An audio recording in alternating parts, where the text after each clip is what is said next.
Welcome, everyone. We're so excited to have you here at the Spring Quarter GSA Career Night. My name is Tamara Shops. I work in the Graduate Division as the Assistant Dean of Strategic Initiatives, and I've been working with the grAdvantage program this year and have thoroughly enjoyed learning about all of the different offerings that we have, including Career Night, our partnership with the GSA. grAdvantage is a program that is based on partnerships and collaboration across campus, and it's hosted by the Grad Division, and we're aiming to develop critical leadership, teamwork, communication, project management skills in our graduate students and our postdoctoral scholars. And we do this through a variety of different programs. Tonight you're going to hear about the Leadership and Teamwork Certificate Program offered by grAdvantage, and we actually have the application process open right now, and that program will begin next fall if you're interested in building project management skills as well as teamwork and leadership skills. We also will be offering communicating your research workshops this summer. So if you're interested in learning how to build skills in communication in regards to your research and what you're studying, those are going to kick off in June, and we usually have one in June and another in August.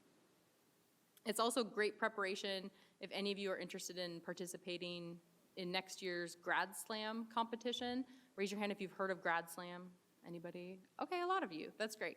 So it's a public speaking competition where you deliver a 3-minute research talk to a general audience. So you learn how to condense really complicated, complex topics into 3 minutes or less. So think about that and engage with grAdvantage to prepare and get coaching to build those skills.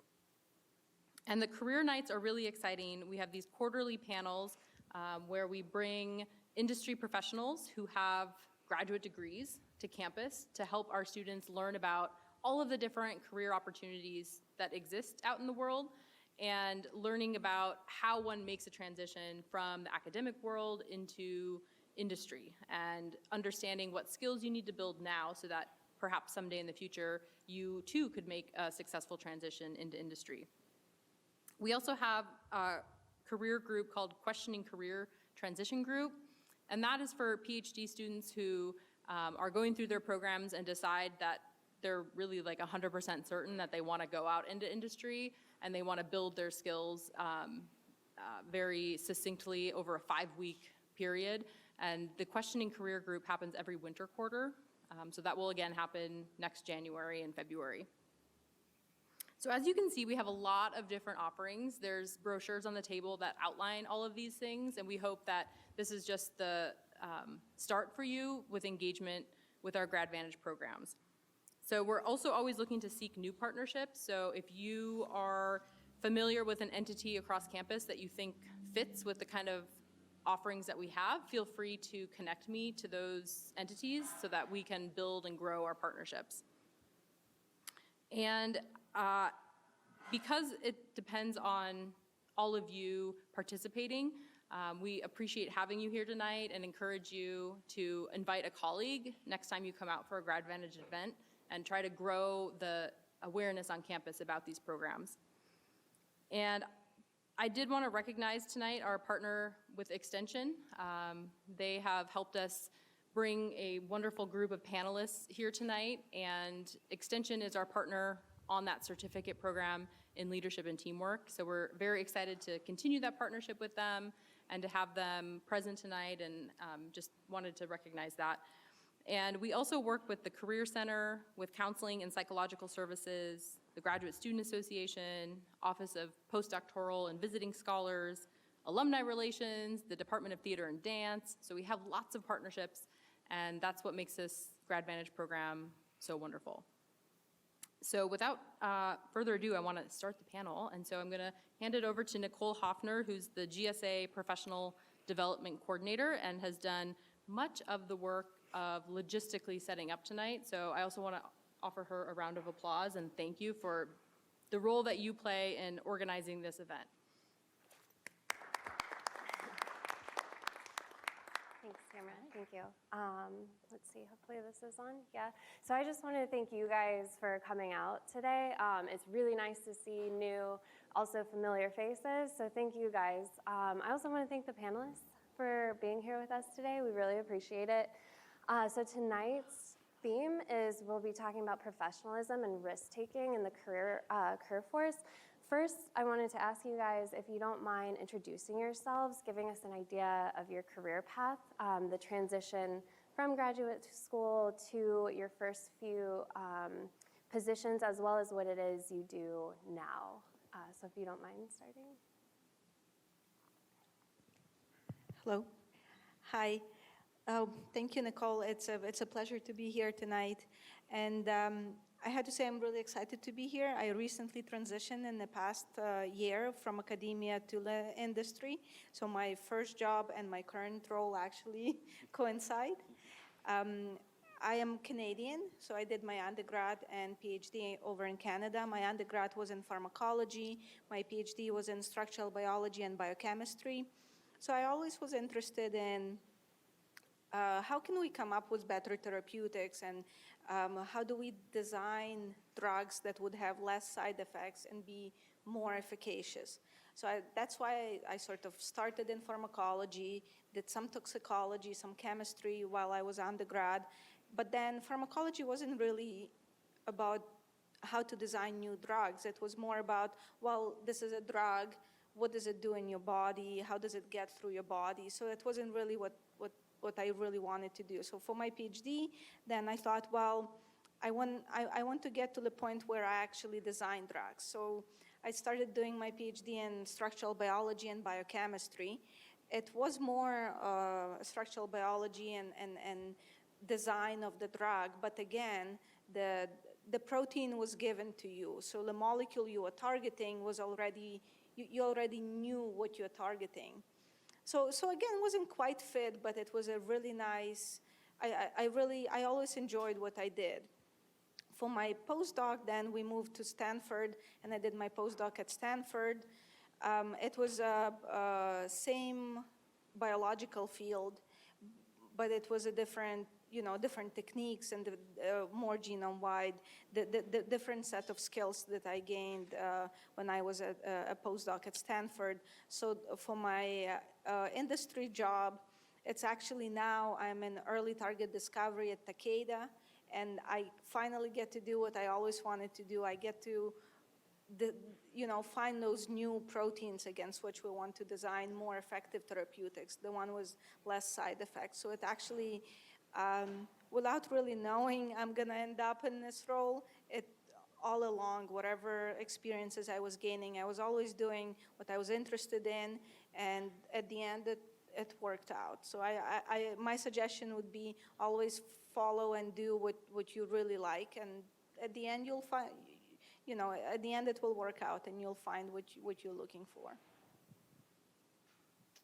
Yeah. Great.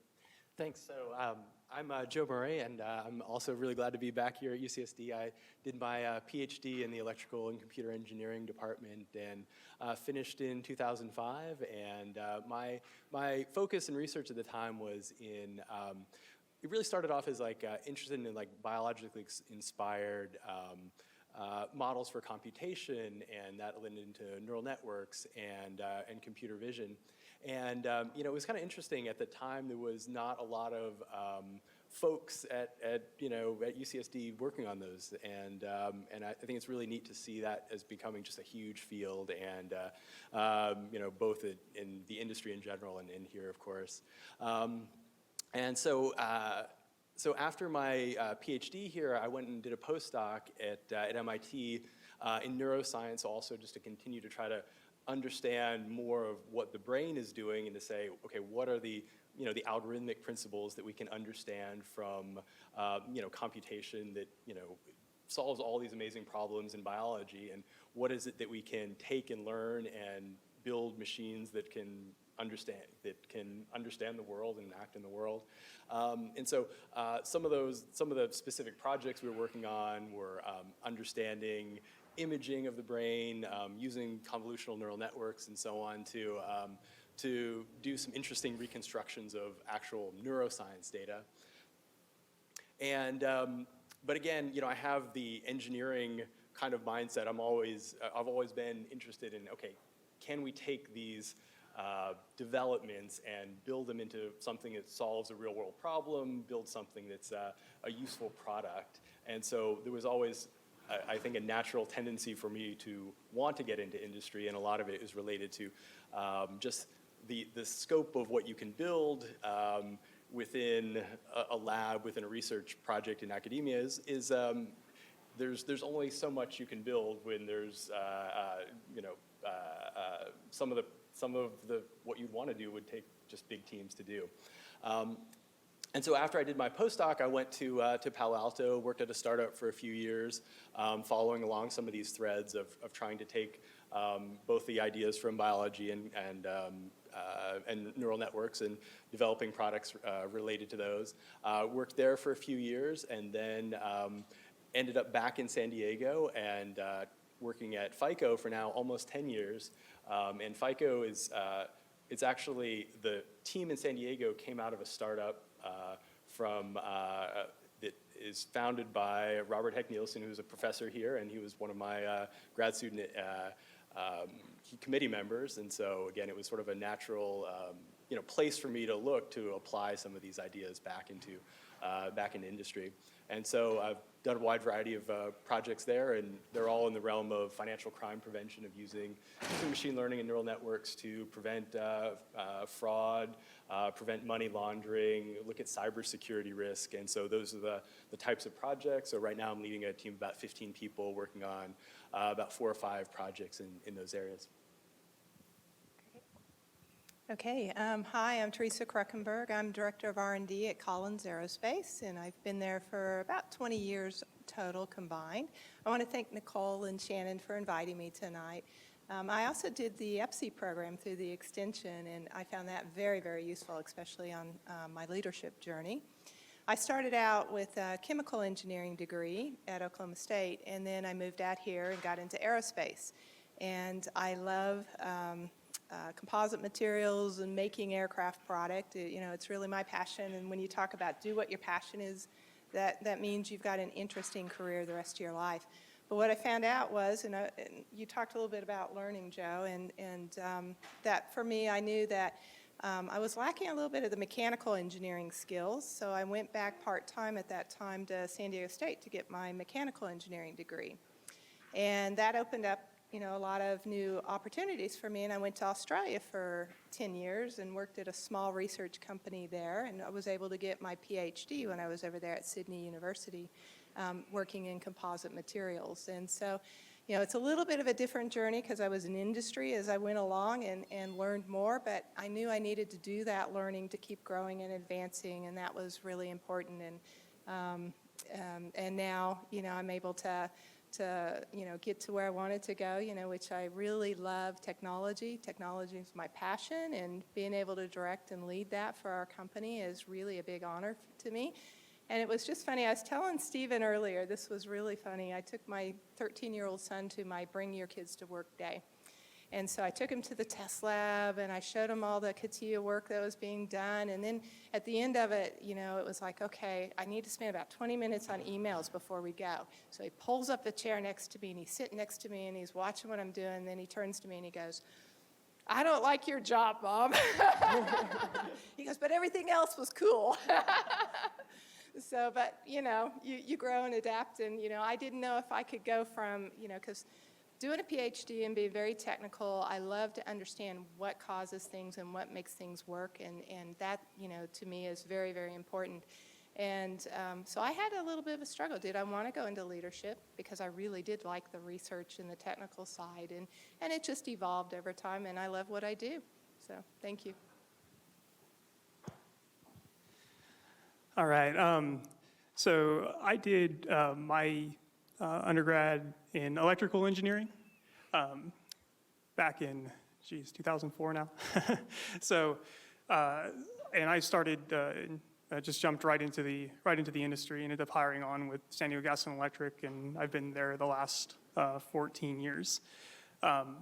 So about 5 years into it, I moved into a leadership position, and it was around that time that I realized, as I was starting to be put in charge of large capital budgets and having to manage more of the financial side, that a little extra education would be good for me. So I went back to school at nights and worked on my MBA to get a little bit more of the business side. Early on in the career, just one of the great things about SDG&E, with the focus that this company has on kind of understanding that there's a transition between academia and in the workplace, they have this 6-month rotation program where you'll work in 3 different divisions within the group. So doing completely different work types and jobs, different types of engineering functions. And with the goal of basically, one, finding something that you like and enjoy that you can eventually move into a permanent role later, but also getting a little bit more exposure to the company to see how teams work together. I'm currently the manager of the transmission engineering and design group at the company. I have a team of about 34 individuals in my organization, and we're responsible for building the high voltage transmission lines. Not only do we do the engineering and design of these projects, but we also manage them, which involves managing large cross-functional teams that are multidisciplinary. So working with land, environmental, civil engineers, electrical engineers, mechanical engineers to successfully lead through these projects. Great, thank you guys. So before we get into more specific questions about professionalism and risk-taking, I was hoping you guys could tell us a little bit about, just very broadly, generally, what was it like going into your first industry position? Were there any shocks that were unexpected from your experience in academia? Anything that you liked better? Anything that you missed or took for granted from academia? Just some kind of general experience in that first transition. Yeah, I'll go again. Yeah, I think there were quite a few surprises when I transitioned. I'm not sure how many of you are biologists or, okay. Oh, wow, quite a few. So many of you will know what odd gene is, for example, right? So I wasn't aware that odd gene is only for academics, and in big pharma you cannot, you don't have access to all those plasmids and any of those reagents. So you had to pay licenses for GFP and for all the little things. I didn't realize how much legal stuff you had to go through to set up, a collaboration, to get something done. Being at Stanford and prior to that at University of Toronto, which is one of the largest in Canada, I had access to any technology, any reagent I wanted. I walk across the lab, someone on campus will have it. Now here, it was a standalone entity, and you had to figure out how to bypass all the legalities and how to figure out how to work. So that was a big surprise to me. And the other big surprise, I would say, so the other one was how academia views big pharma, and on the other hand, how big pharma views academics. So the big pharma is very skeptical of academic discoveries because the reproducibility is low, and there are a couple of papers that address that the reproducibility should be better, and big pharma is very skeptical of that. There is no project that will get started based on paper alone. Everything will be reproduced in-house, and how they think that every academic essentially does a subpar job, and they do a much better, like big pharma does a much better job because they're less biased. But because academics getting, they need to publish, they're getting grants based on their data, they're a lot more biased, which I didn't feel that way being at Stanford. Our lab didn't operate that way, so that was a big surprise to me. And then academics on the other side think that pharma does a subpar job because all they want is to make money. So I think there is actually a big leap there, and both sides are wrong. So yeah, those were, I would say, two biggest surprises for me.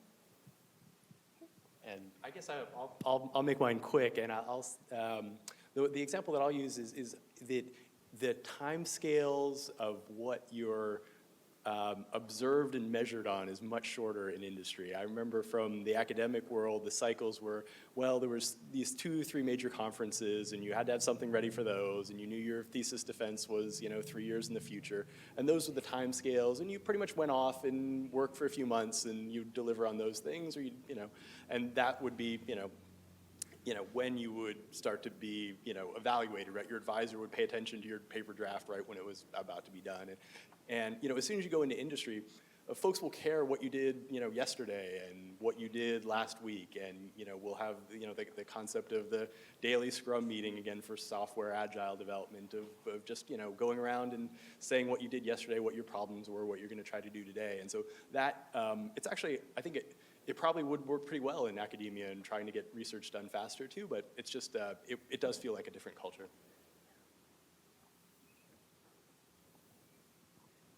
Yeah, I would add to that. There's a lot of structure in industry and in business, and a lot of different requirements when you look at it. You have to look at the profit and loss, and does this project make sense? Whereas in academics, you can actually take and really understand the physics of things and spend a lot of time doing that.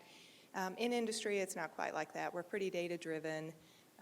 Need to get that project started, and we need to get it implemented because they need it for that next application, or they need it to do a performance improvement, and we need to make the change quickly. So it is a different dynamic. You got to get used to working with that. And I think you work a little bit with teams lately in a lot of projects.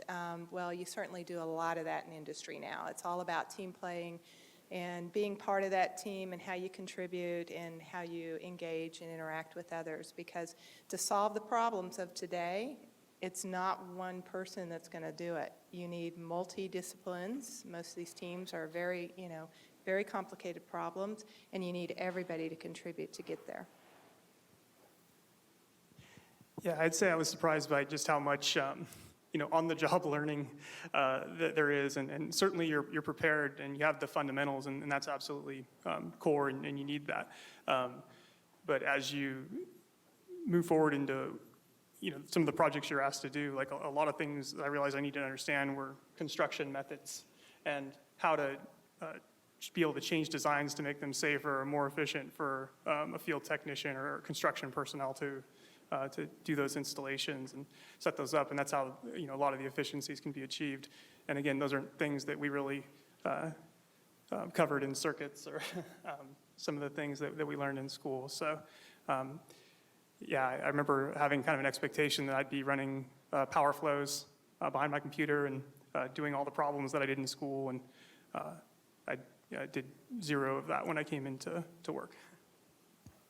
So just to, follow up really briefly, what were some of the adjustments you had to make or skills that you learned in face of those surprises? What was your experience dealing with those surprises? Sure. So some of the adjustments you end up making are, you just realize like the value of kind of your interpersonal skills and your ability to work with others, to start understanding what people's requirements are for you. You need to go out and meet those people, ride along with them, see how they do their job, get out to construction sites, and really meet the teams as you to really start getting good and great and recognized for your work. You need to understand how the work you do impacts others and start finding ways to change what you do to make everyone else around your job easier so that you become more efficient as a company. So one thing I think I had to develop a lot is soft skills. We learn a lot of the academics, and most of the people coming out of university today are very strong technically. It's in the soft skills and the interpersonal skills, and there's a lot of courses offered for that. Things that, for example, just simple things like you talked about getting a new material in or something in. When you're in a big business, you've got all kinds of EHS controls, things like that. So it takes time. You can't just get it and start working overnight. You got to, work through the process. And so I would find myself getting frustrated a lot with that part of the process. And I had to just rechange how I thought about it. It's like, well, we have these controls in place, so we have a very safe environment, and we have to do the right thing. So, just changing how you think about things, becoming self-aware. There's a lot of emotional intelligence books out there that you can read, like Goldman, and that are very helpful. And then I think the EPSI course that I took actually was very good because it talked a lot about different leadership skills and different soft skills as well. And then for me, presentations was a big one. I hate talking in front of people. It is not my passion. So I had to learn how to communicate and present differently because the audience was quite a bit different. I could go too far down into technical details and I would lose the whole audience. So I had to learn to talk at a higher flight level, a little more general, giving analogies that made sense, so people could understand what I was talking about. So, it's really all the soft skill stuff. Yeah, I mean, definitely. I second all of those comments. It's really, it's a huge set of types of people that you're going to be working with, and they're just going to come from such a different set of backgrounds and be able to explain what it is that you need, what it is that they need, and figuring those things out. It's just, all those resources are probably great. I wish I had taken advantage of some of those. I think, we end up in some of these roles without having really thought about some of the specific management or soft skills as things that we need to, take the time to learn. And when you get into some of these jobs, there isn't a whole lot of time for those things. So if you're able to take advantage of those resources now, that'd be great. Yeah, definitely soft skills. It is work in teams. It is a lot of presentations. So you had to make sure that you can explain it.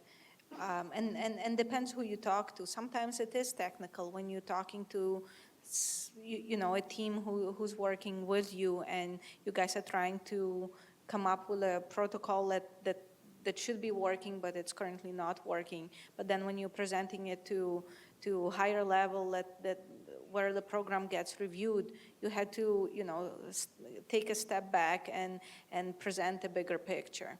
So you need to be able to still do both, especially at the beginning, which I found as a postdoc, you were just really technical and focused, even when you give talks, when you go to conferences and you present. It's still very focused. Great, thank you guys. Maybe we can keep touching on some of these soft skills and these questions we'll ask and how to develop those. So let's dive into professionalism. I think a lot of us are aware of this culture in academia. It's pretty, there's a flat hierarchy, it's very informal, first name basis. What was your experience in transitioning into industry? Was it different? How did you cope with that differences? So yeah, kind of what was your experience with that? I think, so we are a research-based site, and I would say they actually gave statistics recently. About 90% of employees have PhDs, but no one says doctor so-and-so. It's all first name basis. So actually there was not much difference. It is, yeah, you know who you're speaking to, but there's no doctor. Everyone is very casual and respectful, but casual. Mm-hmm. I think it's sort of interesting, at least for our department at the time, at UCSD, we did call everyone Professor so-and-so. Okay. And every place I've gone since then has been first name basis with everyone, no matter the level, and just being, addressing that person respectfully, even though you're using their first name. It does vary. I know, my wife's work, and they're in the military. In that community, they're very focused on the, respectfully using of the titles. And so I think depending on where you go, if there's the culture, even in San Diego, can vary between different, organizations. But yeah, I think just, you will, you have to remember that your boss is going to judge you in a different way than your professor will. I mean, they're going to be looking at you in a slightly different way, and that, you know, can feel uncomfortable, but they just have to be, you know, they are trying to see you grow, but they also are trying to accomplish their business objectives, and you'll feel that. It's different, but it's okay. I mean, it focuses you, and you do want to make sure that relationship does feel healthy. If it doesn't feel healthy, that's actually a good sign that it might be time to find a different, you know, a different, not necessarily career, but a different structure to be in. Yeah, I like what you said about the mutual trust and respect. You know, that is very important. We're pretty much on a first-name basis within the department. We use, for the senior leadership team, you know, you are a little bit, you know, have to make sure you have that mutual trust and respect. And, you know, sometimes there'll be an individual that wants to be called, or everybody calls them by doctor, you know, and that happens occasionally, and that's okay, you know. So, but we're all pretty informal, but think about your, like, things like business dress attire. You know, so it's casual business dress typically today, but you don't want to go into, at least in like aerospace, you don't want to go into work unless you're in the test lab doing the hands-on work in something you would, you know, mow your lawn in, you know. So you do have to think about little things like that. And it was really interesting because when I started my career, you would always know the East Coast workers from the West Coast workers. And they'd come with their suit and their tie, and it was very, very formal. In West Coast, we've always been more business casual, you know, in general. So depending on if you go to a different part of the country, it may be different as well. And then also think about the different generations, because our company has a lot of different generations, and they like different forms of communication. You know, not everybody likes to tweet and get texts. Some people like just, you know, the day-to-day conversation, you know, face-to-face, you know. So think about that, you know, with the different generations. Yeah, at our company, I think, again, as everybody stated, every company kind of has their own culture, and as you join a company, you're going to need to learn that culture. At SDG&E, yeah, we're all on a first-name basis as well, from the CEO of Sempra, the holding company, you know, down to a brand new hire. But there's still definitely also a hierarchy involved with a corporation that large, and you do need to, you know, adjust at least your presentation. I think like dress was mentioned for sure. So if you're meeting with your boss and you've developed that good relationship over a couple of years of work, you know, it can be pretty casual and informal. But if you're maybe doing a presentation to a VP that's your boss's boss's boss, you know, that's probably a good time to dress as professionally as you can, and really, you know, do your best to take advantage of that opportunity in front of those people where you're typically not going to get a lot of that kind of time. So there is some hierarchy in a corporation as large as ours. But still, it's really all about the relationships you have at each level, and that kind of dictates the formality. So continuing to build off of this idea of communication within the workplace in your guys' respective industries, did you notice, so when you talk about there are differences, how you, like different people have their preferences, what has your guys' experiences been with identifying and adjusting to different people's preferences, how they work well, how you prefer to communicate, and then maybe even, you know, if there's differences between your boss and coworkers and superiors, just kind of what has your experience been with that? Do you want to start? Sure. Yeah, so, yeah, being able to, I think kind of like, you know, understand yourself is pretty important to start. What is your style of communication, you know, and there's things like that, you know, DISC assessments and things like that to help you kind of, hey, learn what is your tendency to communicate, and then you'll start to see kind of other people's styles and understand, you know, what you need to do to reach out. There's certain people that like, you know, very direct communication. They just, you know, want to be told. There's also, you know, understanding people at different levels, and that's certainly something, you know, with my employees, you know, if you have somebody who's very new, there's a need for step-by-step instruction versus somebody, that you can basically just check in and have coffee with once a month, and you know their work's getting done. So it's all about, again, your relationship with those people to understand their styles and adjusting to meet those. So back to some of the skills again. Active listening is always a good thing to do because, you listen to the other person and then you kind of repeat back what they said, and then you've got, them engaged and that you're listening. And one of the things I do, like in emails, for example, if I send an email and I have about maybe three chain volleys, I think, well, that's the point. It's not getting across. The message isn't getting understood. It's time to have a meeting. Pick up the phone, call or walk over and talk to them. I still like doing that because when you talk to somebody in person, like I'm looking at everybody out here, and some of you are really engaged, and some of you are kind of very tired from your day. But you will see that when you go, and you'll know if they're understanding what you're trying to get, the message you're trying to get across, or you'll know if you're understanding what they're trying to communicate. Because communication's the number one problem with getting and solving our problems in industry right now. I'd say the thing that takes us the longest is just poor miscommunication among the teams.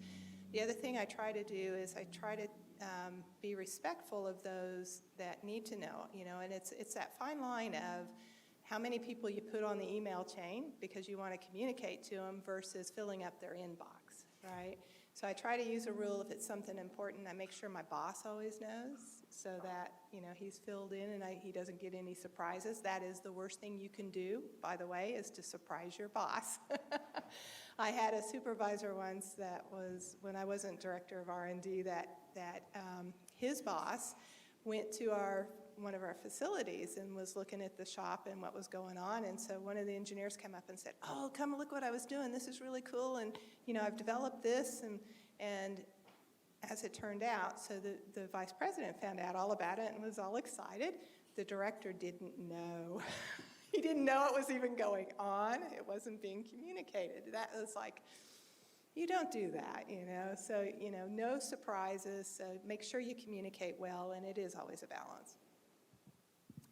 And one of the things that I've learned, and it was probably fairly late after my transition to industry, was about how to kind of structure how you're going to present something. So coming from academia, you're used to going up and giving your conference presentation, or you're giving a lecture to your students, and you have this style of, I want to communicate the details of all of this and from top to bottom so you understand everything I did, and then there'll be just some discussion afterwards. And that's the kind of style that that I went into industry, and that you see a lot of from it's a common style of, okay, I have this PowerPoint, I want to get through it, I want to describe my product or my, the process that we're working on. And you just have this kind of natural tendency to say, okay, here is all this information, I'm going to try to explain it all to you. And that really what's important is that to try to change that style of communication, to go in and just figure out, wherever the audience is coming from, and try to listen to them, find out what their real problem is. They may think they need something very different than what actually may be their true solution. And so understanding where their mindset is, that's, I guess, one of the things that has helped me a lot recently. Yeah, I would also second communication is very important in between colleagues, and email communications is probably works best for me. Phone and in person also, we do a lot of that. I would say that in academia, you want someone else to help you with something, you just talk to them. Here in industry, you need to know whoever that person is reporting to. If it's not your direct report, if it's not, the person is not directly working for you, you have to go through, very official ways how to ask someone to help you. and it all needs to be documented. So I found that to be an adjustment. You don't just go and ask directly. Communicating via email, having a written record of it is good. And then in the meetings, there are a lot more meetings. And for the meeting to be more productive at the end, at least for the meetings where I want to make sure stuff gets done, I will have an email, sort of summary email with action items, so that people that were present or people that need to do it, they will feel ownership of what they need to do. If often at the larger meetings, you would get lost, oh, we need to do less. The royal we doesn't work. Everyone, like, oh, this person will do it, or someone else will do it. So royal we doesn't work. You have to assign a person, okay, this person is accountable for this, and will do it. And most of it is done in a written, like, email, I find. Yeah, no one tweets, or I guess we have a designated person for tweeting or texting. It's usually email, phone calls sometimes, or you will walk and talk, but it's if you want it to get done, it's usually email and written.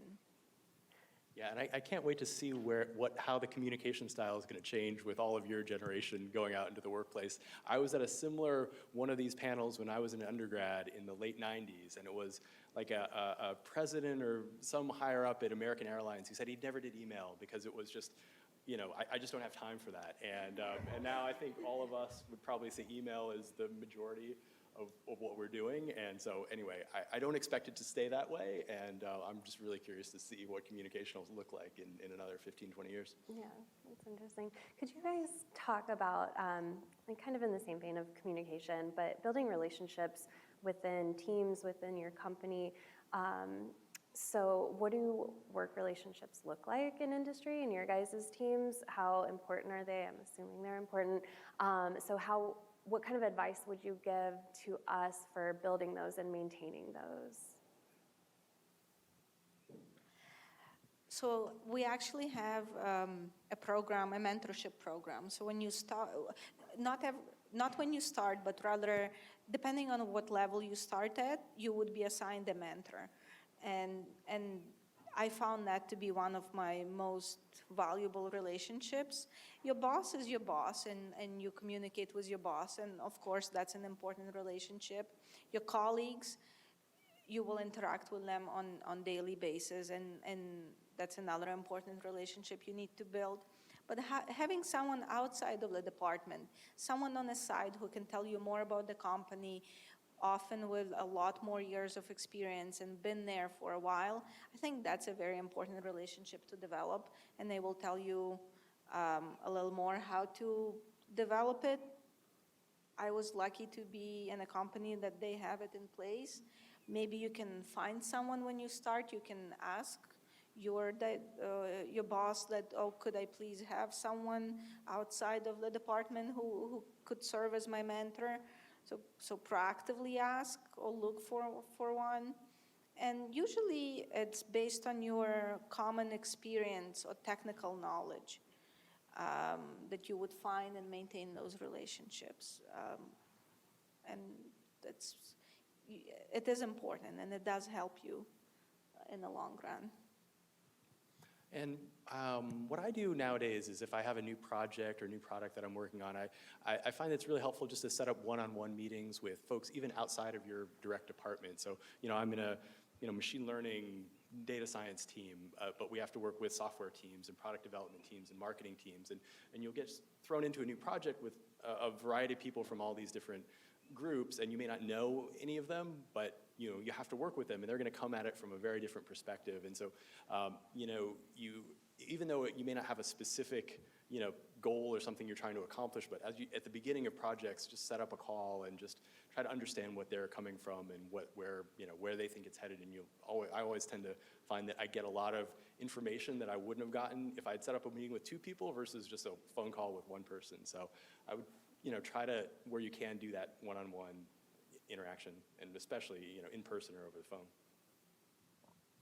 Well, I think team building is really important, and we do different activities within the whole group, all up, within our department, where we'll go out and have a picnic, and do that for everybody. And we have different, employee resource groups that do things like sailing, for example. And, you wouldn't believe it, but really that helps you a lot. When you go to these, these types of things and you start networking with people, you find out about other opportunities. Let's say you're in one area here, but, you think you've mastered it and you're ready to develop and learn more, and you want to go over here, and you'll meet people from these different groups when you go do these things and you reach out and network and do that sort of thing. The mentoring was also a very good comment. And then, so building those relationships, and then actually owning your own development plan, really having a plan. So, I really want to learn more about, this group and what they're doing, or I want to learn more about this kind of technology, or I want to develop, these kind of emotional intelligence, skills in this area, So have that plan in place and work with a mentor to get through it, and then ultimately that helps you work with your teams better. And you'll find out all the things that you didn't want to find out about everybody else in those events, but they're fun. We have things like donut clubs and, stuff like that. So, if you don't lock, because we're very sensitive about IP and security, so if you don't lock your screen before you leave your desk, you have to buy donuts for everybody else. That's fun stuff like that. Yeah, so for relationship building, it's really all about building trust, and the way you start to do that, especially like as a new employee, first and foremost, just being able to keep your commitments to others, being responsive when tasks and things like that come your way, taking initiative to get things done. We love to see that from new employees, where it's like, hey, what's the status on this project? Well, I emailed these people, but I never got a response. It's like, okay, did you follow up? Did you set up a meeting? Did you take that next step to try to make the contact happen? If it didn't happen, did you head over to their desk and say hi? all these things to really take that initiative and be able to keep your commitments not only to your boss, but to your peers and to everybody who needs you to do your part for a project to be successful. So those are the things that I really like to see, and they build trust within the organization. The other piece of that is, that personal element, just trying to find ways to connect with people, whether it's sports, we have a big fantasy football league, on my team, or, find some way, something that you're passionate about, whether it's the work itself or things outside of it, you can connect with other people. Everybody has something, that you're going to be able to connect with, and you have that, plus keeping your commitments is going to build that trust, and you'll be able to, ask those people for things that you need later and expect the same kind of treatment in return. Great. So before we switch gears into risk-taking, you guys mentioned a lot that there's a little bit different structure of, it's a little bit faster pace. You've got to report, to your boss more frequently than maybe we're used to in grad school. Was there anything that helped you in that transition, helped you to cope or adjust to that situation? Other than just doing it. Sure. So for risk-taking in the workplace, we're a utility. So we're probably one of the more risk-averse industries out there. Just to start, the work we do is out in the public.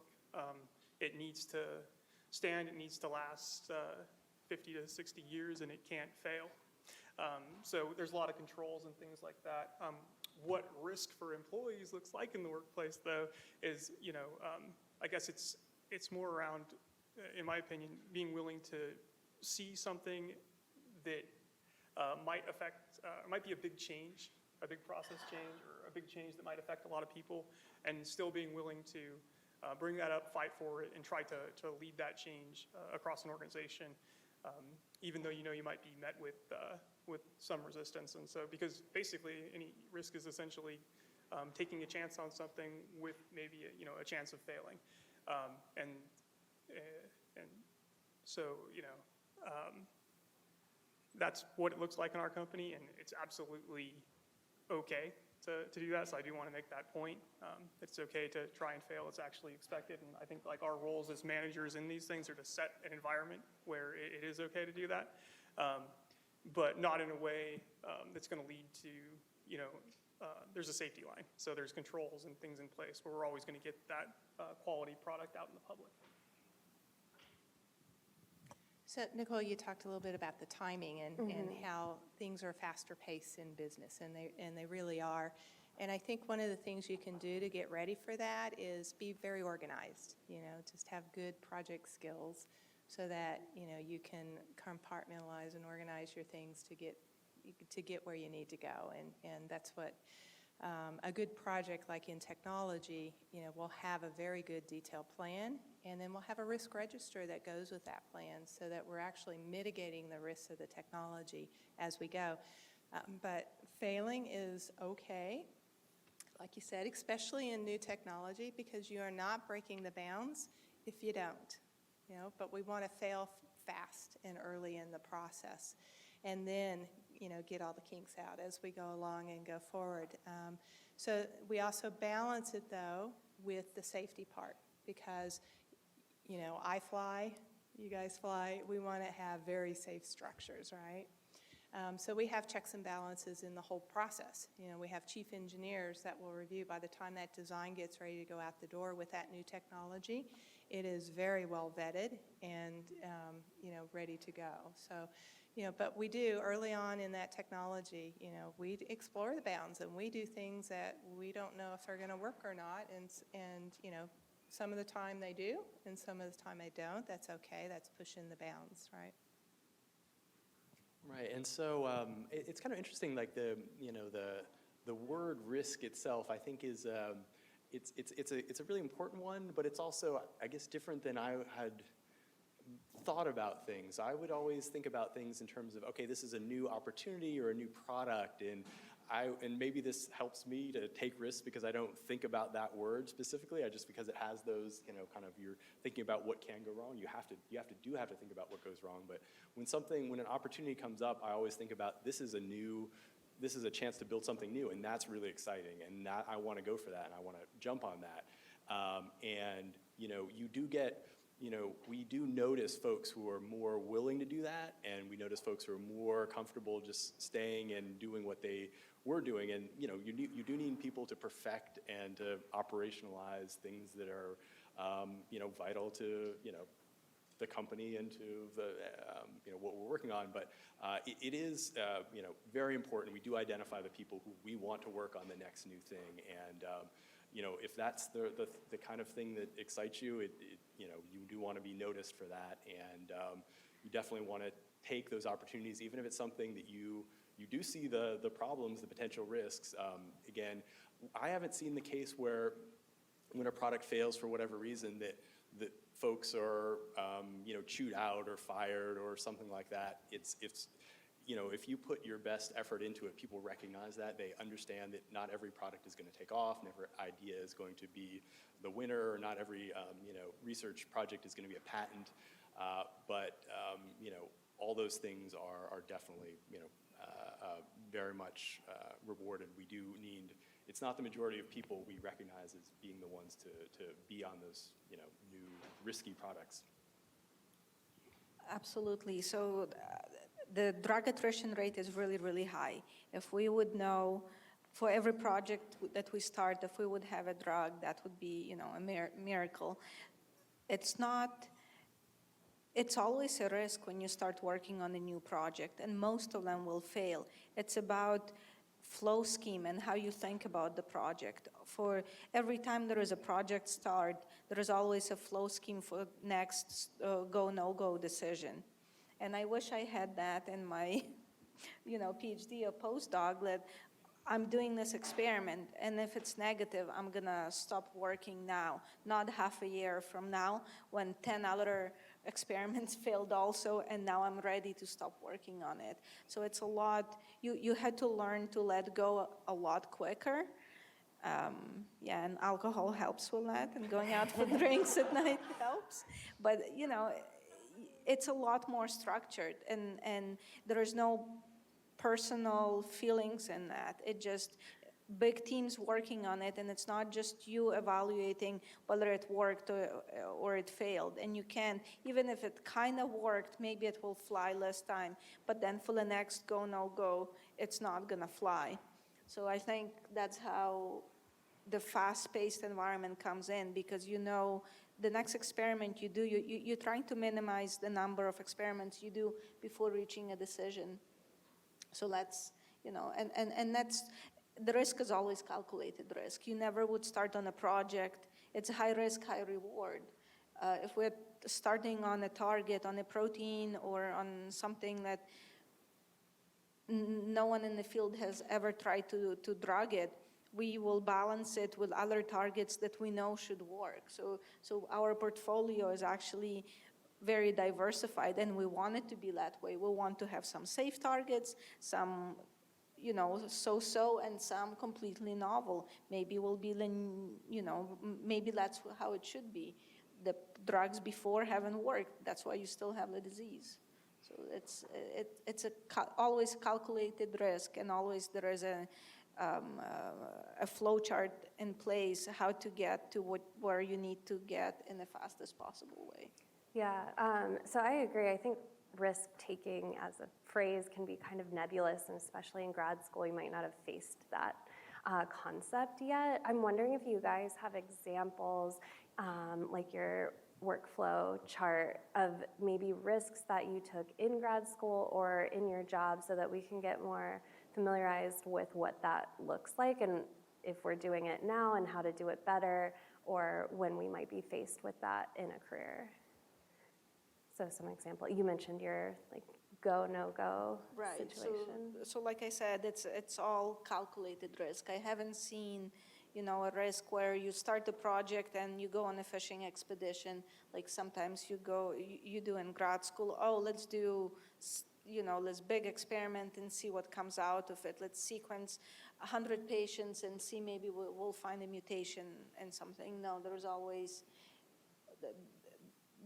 a goal at the end of it. And if you're not meeting the goal, it will stop working on that. So it's a lot more structured. So would that be considered more risky projects as something like a fishing expedition? I'm not sure it would be started. Okay. In industry, you would have to, it may be started as a collaboration. So what we do now, a lot more than, from my understanding, what was done before, we do a lot more collaborations with academia. So you would, if you're interested in that and you think it might be fruitful, we will establish a collaboration with an academic site, with a lab that we're interested in, and then we will let them do the work and see what happens. We will provide funding for a postdoc or some resources, but we're not providing our employees or our time to put into it. It's on them to deliver. Okay. But when, if it works out, great. But I don't think we would start. Yeah, I guess there's a few different levels of risk that I guess I've kind of seen in the various places I've worked in my career, and there's within a moderately sized company like where I am now with FICO, starting a new project, we know there's a risk of it not getting market traction. It's like, even if we technically build everything we thought we could, maybe it won't be priced right. Maybe a competitor will get to market first. Maybe it'll cost more than we can sell it for. There's those types of risks, and those are within the structure of what you're assigned to. Essentially, there's some things that are what everyone understands what the parameters are, and then there's some things where it's going to be a much more you are taking on more personal risk. So if you are going to be a founder of a company, and I know there's a lot more culture of that now, and there's awareness of what that means, and I've seen all sorts of the whole spectrum of from great successes to not so great endings for startups and for founders, both personally and professionally. And so those are substantially different types of risks, and those need to be weighed a little bit more carefully.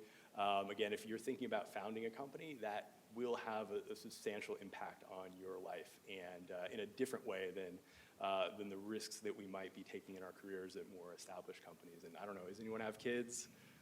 So yeah, a few, right? And that really changes your calculus of, and that's some of the successful executive C-level people I've talked to, they will tell me they regret not spending more time with their family. They've kind of made that choice. They risked a lot for their career and their company, and they've accomplished a lot and provided for a lot of their employees and their their customers, but at a cost. And that's a risk-reward calculus that it's serious, and that's one that I think we should, if you're thinking about taking a risk at that level, that's one that should be weighed very carefully. And it's very hard.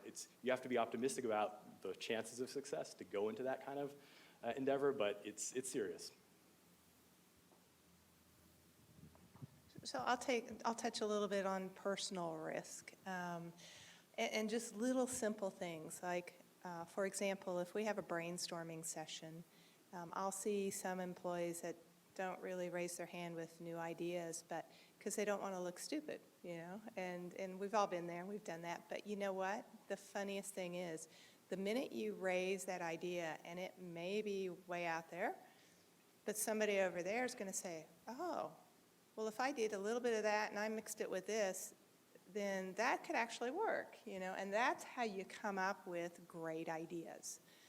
So what I ask, is that if you, tend to hold back, don't. Take the risk and just, participate in it. And it's okay if we look stupid. I've looked stupid many times, but that's all right, because, in the end result, you end up with something really better, and also with that risk-taking, be engaged and drive it, and you'll find that, your career and your life, will just, continue to go forward at a much faster pace when you take those kind of risks and you put the effort and the hard work into it, because it all takes that. It takes a lot of hard work. And then just back on the project thing, we're very stage-gated. We do the same thing, and certain percents are, breakthrough, and certain is distinctive, and some is incremental. And, you normally hit everything on the incremental, and the breakthroughs maybe 50-50 if you're lucky,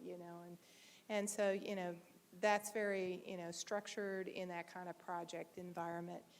But I think the projects down there, the breakthrough ones that make the success, are ones where people give it their all, they take the risks, and they mitigate it very carefully, with a risk register that looks at, okay, if this doesn't work, what else am I going to do? And so they have those things in place, and then it gets them where they want. And those are the most successful teams, that do that really well. Yeah, so with project risk, like our whole industry is really moving towards risk-informed decision-making. Almost every project we do is to mitigate a certain risk, whether it's reliability risk. Hey, if this line goes out, what's now the percentage of having a blackout, across the county? Or I'm sure everybody's very aware of wildfire risk, a huge issue for all California utilities right now, and something that we are doing everything we can to mitigate currently. So there's all the both maintenance and capital projects that we do are around mitigating risk, and the ones that we do are the ones that essentially have the highest risk-spend efficiency. So those are definitely an analysis that's performed and drives a lot of the work that we do. But I will go back to I think what this is about, which is the personal risk that you take, and I would echo that. Risk can be taking a personal risk can be as small as just speaking up in a meeting, being willing to engage in conflict. Conflict is not a bad thing. Conflict is neutral. You have to have more than one idea that comes forward to get the best idea, and being able to bring up ideas and fight for your idea, even at the risk of maybe, feeling dumb afterwards or whatever. Those are, no one there really is no dumb questions. You want to get those things in the brainstorming sessions going so that you can really work towards the best idea. And there is, there are, as ideas come up, there are going to be better ideas, but people have to bring them up and be willing to talk about the pros and cons, and being able to take those risks. And especially new people coming in, like you're coming in with new ideas. There might be people that have been in the industry for 14, 15, like me now, 14 years now. I'm not, may not have the freshest ideas anymore. We look into the future to start developing some better ideas on how to mitigate the risk that we have. Thank you, guys. So I want to start to wrap up a little bit. Could you guys give us some kind of last piece of advice, some parting gifts of tips or tricks that you've learned for in terms of professionalism in the workplace, or working with taking risks and when they pay or don't pay off? Just kind of some last words.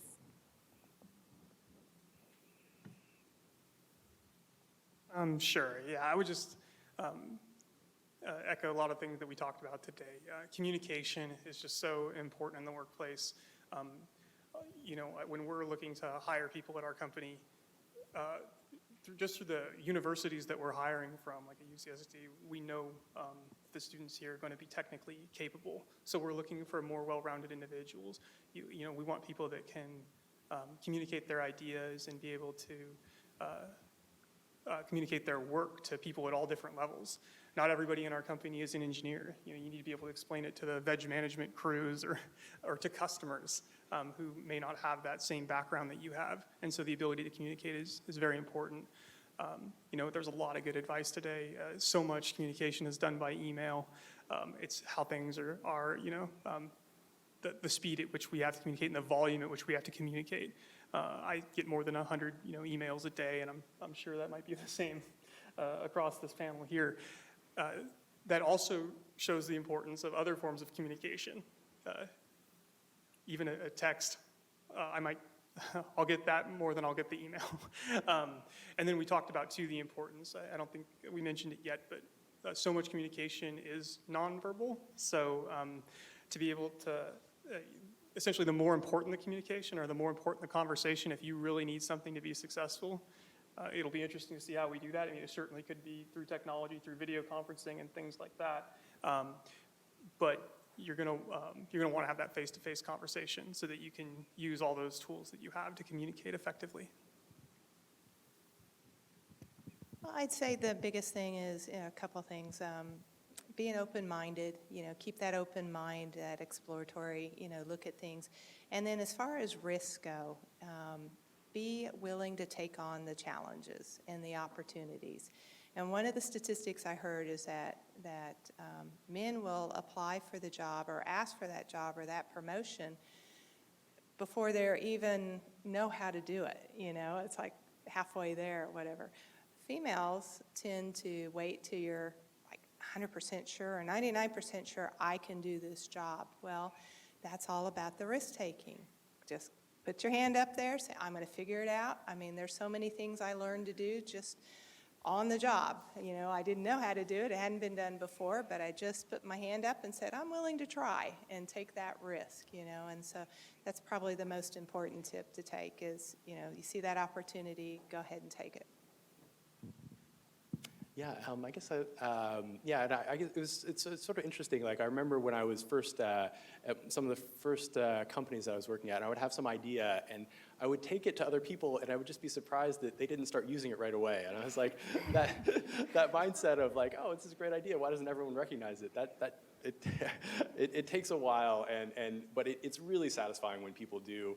It's not going to be every idea. It's not going to be the first, but just keep at it, and people will start to adopt your ideas. And whether it's just something that makes their internally the team work better, or something that's external for the product, just keep at it and bring it up. There was one other. I guess there's we're talking about sort of like transition from academia to industry, and that's a big one. There's another transition from being like a technical contributor from like in my field, software engineer or developer, to being a manager. That's actually a big transition too, and it was one that it stressed me out the first time that I was like offered this. And again, it's the kind of thing that I realized it was something, I didn't know how to do, just to your point. It was something that I realized that I needed to do this to help the rest of the team out. And so I jumped in and did it. And, it is a totally different job. At least in our company, there is paths back and forth. Most folks do just love the technology and do want to be doing hands-on stuff. So people do actually cycle back and forth between being managers and being hands-on. And so that we do see, that's actually not a bad thing, and it actually helps both sides. So again, when those opportunities come up, if you feel it's right for you, you can jump into that. You certainly may have the chance to jump back to being individual, but recognize it's a totally different job, and you will learn all sorts of stuff, and it's rewarding in its own, very different way. So on the technical side, just to touch a little bit on that, I think all three of you are a little bit more senior, and all three of you don't really do what you were trained in originally. So my advice would be, even if you're a geneticist or whatever you do now for your PhD, try to read broadly and learn a little bit more outside of your direct specialty.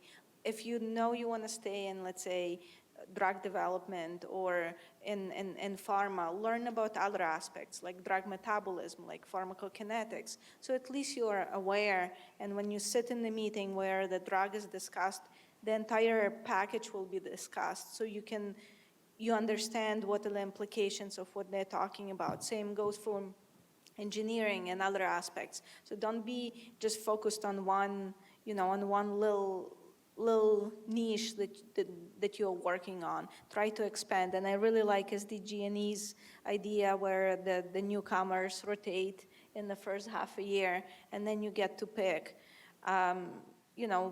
In many cases now in grad school, you rotate the labs because you're trying to get the best match.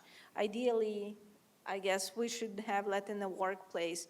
And the skills you gained during your PhD, the ones that you will keep applying are critical thinking and the excitement to do science and all these new ideas and being bold and trying new things, not necessarily all the technical expertise you're gaining. So I would, expand your horizons and read broadly and keep on discovering. It will always be needed.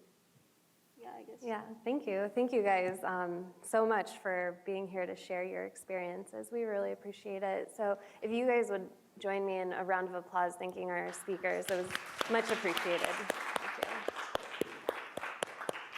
So next we're going to hear from Shannon McDonald, part of Extension, one of our grAdvantage partners, talking about the Teamwork and Leadership Certificate, which is a great program. Well, thank you so much. I appreciate it. And one more round of applause for this amazing panel, Natalie, Theresa, Joe, and Tyson. We so appreciate you sharing your knowledge and giving your feedback about things that they can expect in the workplace. It's really invaluable, and we really appreciate it. So as part of this, they actually did the speech for me. So we have an incredible leadership and teamwork certificate that we've developed in response to the various companies here in San Diego. They've given their feedback back about what they would like to see from graduates from university, whether at the graduate from whatever level. And so we've developed this program in coordination with the various companies in San Diego, and you'll see all the topics that these fine panelists have touched on today is what we teach in this certificate. From communication, learning thyself, teamwork, project management, all those elements that you just heard about is taught in this program and thoroughly. And what we're trying to do is give that back to you so you're well equipped to go into the workplace if that is your choice. And so we've developed a 3-program certificate, or 3-course certificate. It starts with effective leadership and teamwork in the workplace. And then we teach project management skills, and then there's an actual practicum that you do to incorporate all these elements that you learn. And it's actually the practicum is a project that you do on a team, and you're actually giving back to the UC San Diego community. So we seek out projects here on campus with various entities on campus, and so you get to give back to the community here. It's really enriching. You get to learn about teams. You get to learn about how you perform on teams. You get critical feedback about how you do that. So you can really take those elements and apply them and think about them, and then you think about how you'll effectively apply those in the workplace. The next cohort will begin in September, the last week of September actually, and it goes through April of 2020. We try and not load you up at the last quarter. So we actually used to have a 9-month program, and we've taken that away, so it's approximately 6 months, 7 months. And again, there's the 3 courses, and you meet on Tuesdays from 6 to 9 p.m. The cost. So the university is invested in this program, and they have offset the cost by almost 95%. So all you owe to us is $395, $100 per course. It's unheard of. So this is really something that the university's invested in. They want you to take it, and they want you to commit to it. So please take advantage of this if this is something of interest, as we've done our best to offset the cost as much as possible for you to take this program. So you can see $395 total to earn a full certificate and get really valuable knowledge and gain incredible skills that are so important, as you've heard, to the workplace. You can be a graduate student or a postdoc to take advantage of this program. You just need to be in good academic standing. We are ensuring a diverse cohort, so we take a look at those folks who are coming through to make sure we kind of have a good representation of the campus. Again, we max out at 50. We get that many people, so apply early, apply now. The application is up and ready for you. Encourage other colleagues to take a look at this program. Again, it's offset considerably for you because we want you to take this program and be able to work for these fine folks and be ready to go when you decide to apply for that job and get that job. So the applications are due September 6th, so you have some time to think about that, to start saving up for the fees that are there. You will be notified by no later than September 13th, and program begins Tuesday, September 24th with the orientation. So I want to thank you so much for attending today. Again, another wonderful round of applause for these fine folks up here. And I look forward to seeing each and every one of you on September 24th. All right, thank you guys so much. Thanks, Shannon. So we've got dinner in the back. I encourage everyone to stay, enjoy dinner, and network with our panelists. And thank you again for coming.